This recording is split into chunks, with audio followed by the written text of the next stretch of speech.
Hello everyone, and welcome back to our YouTube channel, Mazz Reporter. Here's a quick roundup of today's top trending news for January 27th, 2026. As the day unfolds across time zones, top trending news today from the United Kingdom. Suella Braverman joins Reform UK Party. Former Home Secretary Suella Braverman left the Conservative Party, Tories, and joined Reform UK. She said the Conservatives betrayed her and that she now feels at home in Reform UK.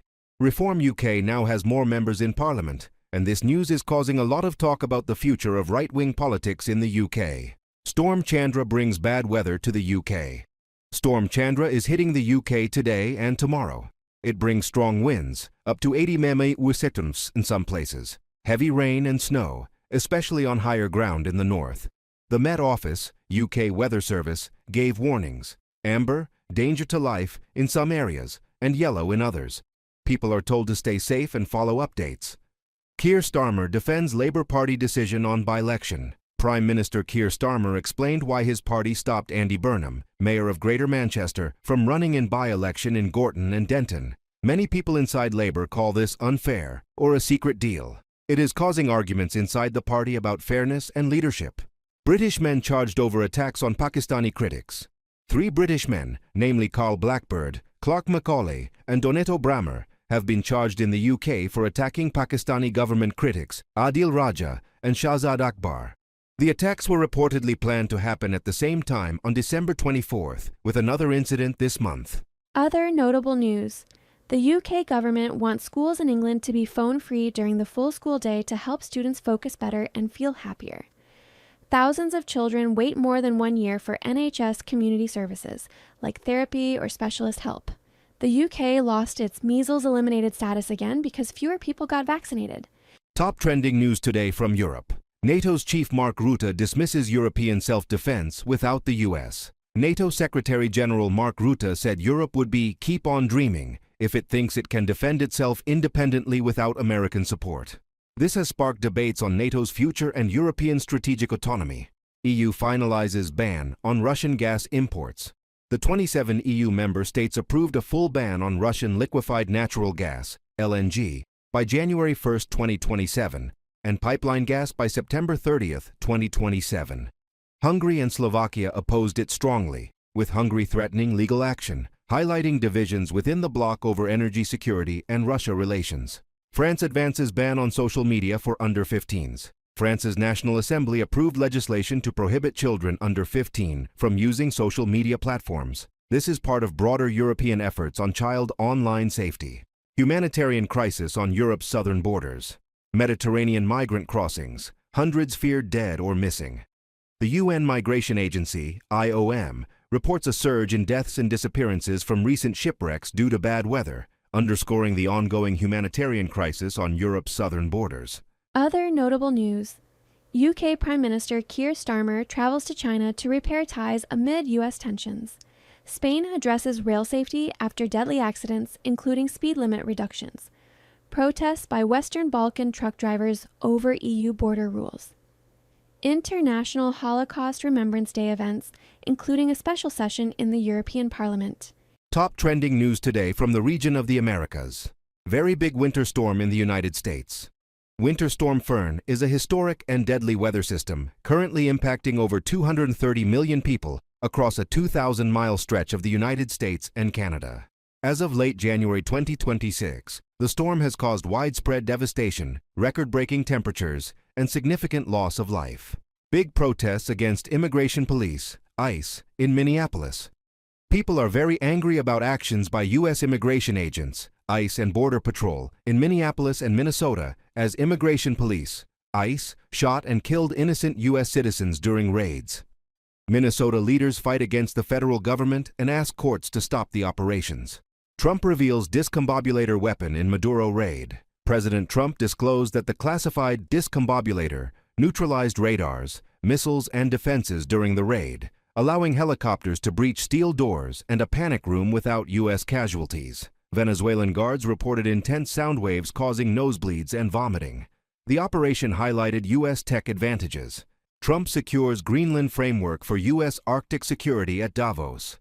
Treasury Secretary Scott Bessent described the agreement as far more comprehensive than the 1951 U.S.-Denmark Pact, granting indefinite American access to bases and resources amid rising Arctic threats from Russia and China. Other notable news.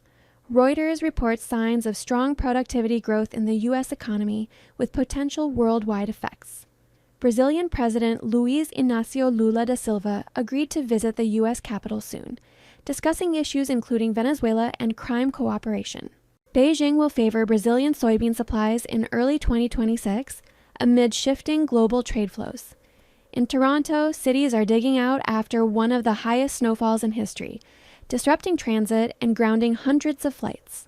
Top trending news today from the South Asian region. T20 World Cup 2026 cricket controversy. Bangladesh left the tournament because they did not want to play matches in India due to safety worries. This is the first T20 World Cup without Bangladesh since it began. Now Pakistan may also boycott. This creates big tension in cricket and politics between India, Bangladesh, and Pakistan. Pakistan and Myanmar have agreed to strengthen their relationship. During high-level talks between officials from Pakistan's capital, Islamabad, and Myanmar's capital, Naypyidaw, both countries discussed ways to increase trade, support business cooperation, and find new opportunities in areas such as agriculture, textiles, medicine, and energy. The main goal is to grow their economies and avoid depending on only a few trading partners. Pakistani lawyers protest Iman Mazari's arrest, defend legal rights. A sessions court sentenced both Iman and her husband to long prison terms in a case linked to social media posts that authorities say were anti-state. The legal community in Pakistan is responding strongly to the case by boycotting courts, striking, and holding protests to object to both the arrest and the sentencing of Iman Mazari and Hadi Ali Chatha, framing it as a threat to civil liberties and legal independence. Nepal upcoming elections. Nepal is preparing for upcoming elections at a time when the country is facing serious economic and social challenges. One of the biggest issues is high youth unemployment, with many young people struggling to find jobs or being forced to work abroad. Bangladesh upcoming elections. Bangladesh will hold important elections on February 12, 2026. It is a big test for democracy after recent troubles. The government has promised to hold free, fair, and transparent elections, while opposition parties are demanding equal political space, fair media coverage, and an independent election commission. India's 77th Republic Day celebration. India celebrated its 77th Republic Day on January 26, 2026. EU leaders from European Council and Commission were special guests. This was a big moment for India-EU relations. Other notable news. Mark Tully, a celebrated BBC correspondent known for his decades of reporting on South Asian affairs, has passed away at age 90. Nepali and Pakistani films are being screened in Kathmandu as part of the South Asian Feminist Film Festival. A court in Dhaka has sentenced a former police commissioner and 2 others to death for their roles in a violent crackdown on protesters. Sri Lanka wants more tourists to recover from a recent cyclone. Trump's possible new tariffs may affect India because of oil deals with Russia. Top trending news today from Western Pacific region. China-Japan ends panda diplomacy.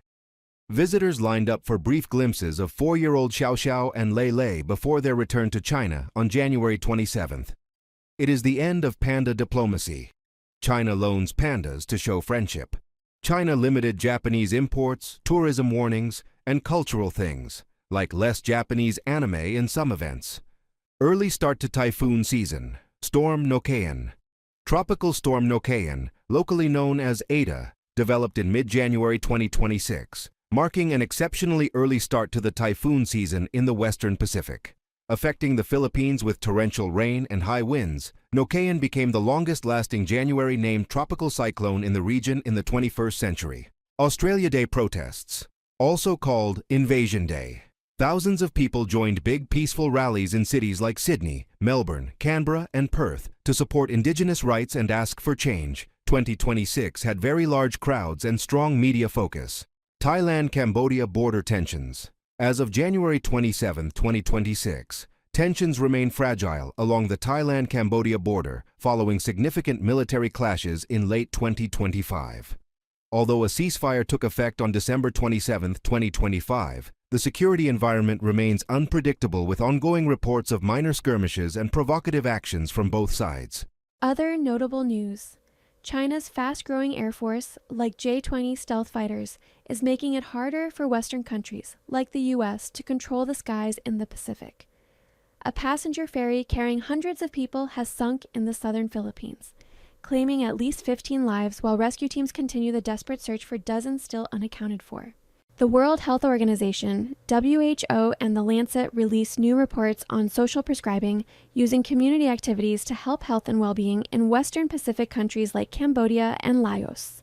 Top trending news today from the Eastern Mediterranean region. Joint air and naval military exercises in Eastern Mediterranean. Israel, Greece, and Cyprus plan to hold joint air and naval military exercises in the Eastern Mediterranean. Turkey says it will defend its rights in the region as the drills increase tensions over sea borders and gas and oil resources. Israel airstrikes Lebanon to target Hezbollah. Israel continues small airstrikes in southern and eastern Lebanon, saying it is targeting Hezbollah weapons and fighters to prevent future attacks. Despite a ceasefire, tensions remain high. The United States is pressuring Lebanon to disarm Hezbollah. Cyclone Harry in the Mediterranean Sea. A powerful storm, Cyclone Harry, caused huge waves in the Mediterranean, leading to several migrant boat accidents. Hundreds of migrants are feared dead or missing after boats sank while trying to reach Europe, especially on the dangerous route from Libya and Tunisia to Italy. Fewer rescue ships due to strict rules in Italy have made the situation even more deadly. U.S. military presence amid rising Middle East tensions. The United States is sending more Navy ships and air forces to the Gulf and Eastern Mediterranean to monitor Iran. This has increased fears of a wider conflict, with Turkey warning that Israel may still plan strikes on Iran. U.S. forces are also positioned in Cyprus in case evacuations from Israel or Lebanon are needed. Other notable news. Gaza and Palestine. Israel has recovered the remains of the last hostage from Gaza as part of a U.S. peace plan, but rebuilding Gaza is very slow and small clashes continue near the borders. Cultural event. In Greece, a cultural series called Muhabbet East Mediterranean Conversations has started to discuss shared regional history. Health. The World Health Organization, WHO, continues work on polio and community health programs. Top trending news today from the African region. Nigeria. Military officers are set to face trial over allegations of plotting a coup against President Bola Tinubu. This follows detentions last year and underscores ongoing tensions within the armed forces. South Sudan. The army's threat to spare no one in operations has drawn UN condemnation over inflammatory rhetoric risking civilian violence. Evacuation orders for UN personnel in parts of Jonglei State are in place. Eastern Congo, DRC.